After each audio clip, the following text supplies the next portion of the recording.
All right, so today's episode we'll be covering mobile DJ do's and don'ts. We're going to get into 6 things DJs should avoid and what to do instead. So here we go. Let's get into it.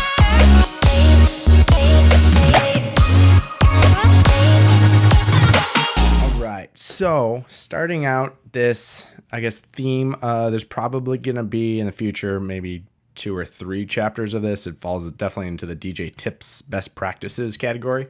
I want to start out with at least saying do what you can, because every DJ has to start out somewhere. So you might not have access to all the equipment or a budget to do some of these things. But I want to say, one, do what you can. The other overarching theme of all of these, for the do's and don'ts, best practices, create your own code of conduct. I want to say, even if it's mental, I would definitely advise writing down, typing out a list, your own code of conduct. What are you as a DJ going to be? How are you going to represent yourself? You and your brand or your DJ company.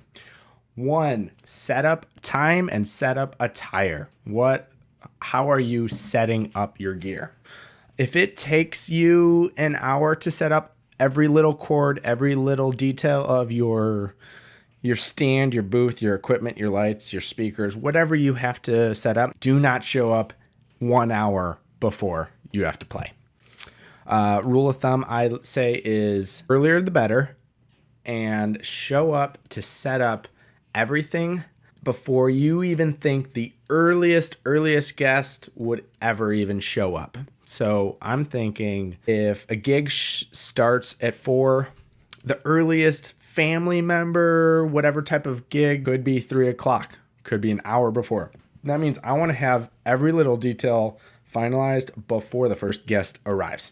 So that means I might show up at noon just to take my time and have a less stressful setup. And then also be early. Guys and gals, tips, if the earlier the better. If you find you forgot something, you can maybe go back and get it, or go to the store and fix something right away. And set up attire. Don't show up in shorts and a t-shirt or sandals and set up casually and then have your suit or your formal attire, whatever you're going to DJ in later. Everyone pays attention to you. You show up, first time you're on property, the coordinator, the venue owner, maybe the clientele that hired you, they see you start setting up. That's already a sign of professionalism. So even if it's a hot summer day, think of a golf shirt like this. It's not heavy, it's breathable, but it has a collar. I want to say at least wear a collar. Ladies, if you are a DJ, think about what casual business casual attire you want to wear. You don't need to be that formal, but for myself, my own code of conduct, I wear a golf shirt, wear some type of collar shirt. It also calms the nerves of the client that hired you. Not often is the entity or the person that hires you going to be able to see you truly as a full guest at some other event before you DJ their event. They don't really know how you are. They might see portfolios of videos of your events, pictures, us on a YouTube channel. No one really knows. So when you show up, they're already maybe a little nervous on how professional you are, even if you have a suit to change into. So it calms their nerves, calms the venue, calms the coordinator's nerves of showing up early and being presentable. Number 2, DJ with your head up.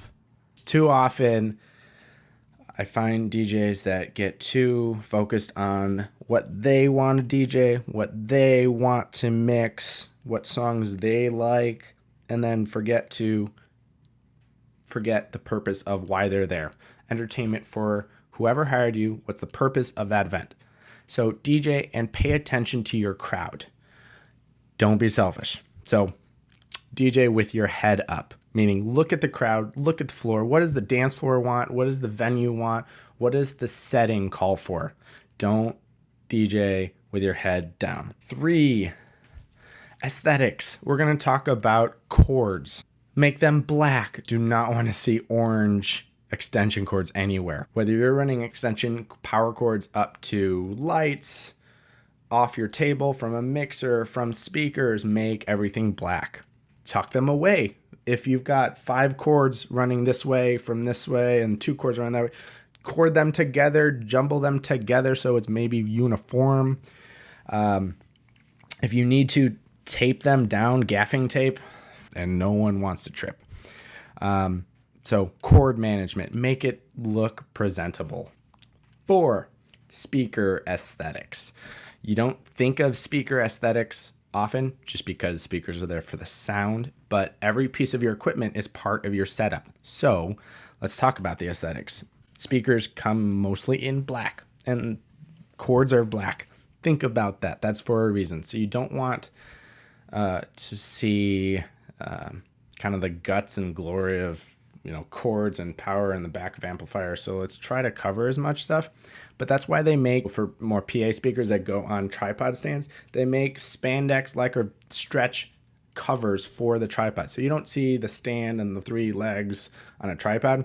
They even make those in white, which you think everything should be black, but white's great for if you pop a LED light underneath that tripod cover for uplighting, and that tripod cover turns into part of your entertainment value. It turns into color, it could change color, it could flash, things like that. So think about your aesthetics of, let's keep the speaker symmetrical, even somewhere. Don't try to throw them off here and there. 5, lighting, DJ lighting. Have a plan. So rule of thumb, have a plan and start small, start where you can. Again, going back to the theme of wherever you are, start where you can. Think of, again, symmetry. Let's not have a light here, 2 lights there, 1 light over there. Let's try to make them even and don't go and use cheap lighting. I'd rather have a DJ that starts out small, starts out somewhere with 1 or 2 lights that are professional DJ lights. Don't go to your local city party store. I'm not going to name company names here, but don't go to your local party store and get silly lights just because they are lights. That's great for if you're throwing a house birthday party, but if you're hiring a professional DJ, you expect professionalism. So save and get 1 light at a time, but have a plan. Number 6. So aesthetics on you. Think about what people see. People see you. You are the DJ. You're not the band. People aren't looking at your speakers or your instruments because you play off of a mixer. Dress like an owner, not an employee.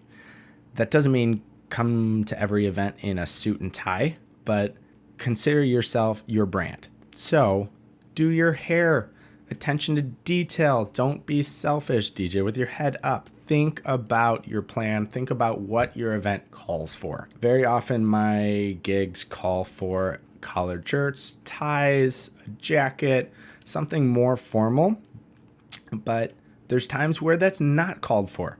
If you're a DJ, a mobile DJ, and you get hired for a club or an ultra lounge, that's probably one scenario I'm thinking of, where it's probably better that the DJ only wears a t-shirt, because you're not going to the club for your birthday party, for your event to celebrate in a club shirt, a button up. You're probably there for functionality. So it's probably best that you take the attention off of you and keep it on somewhere else.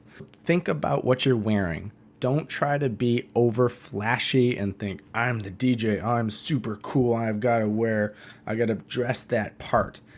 Think about what's professional and what calls for that gig. So, hope you guys like it. Stay tuned. Subscribe, like, comment on what you guys think, what I should include on the next do's and don'ts video chapter. Maybe comment on some horror stories you've seen other DJs do, or bad events that you've seen that entail what happened with the DJ. So, hope you guys stay tuned and stay subscribed for the next video.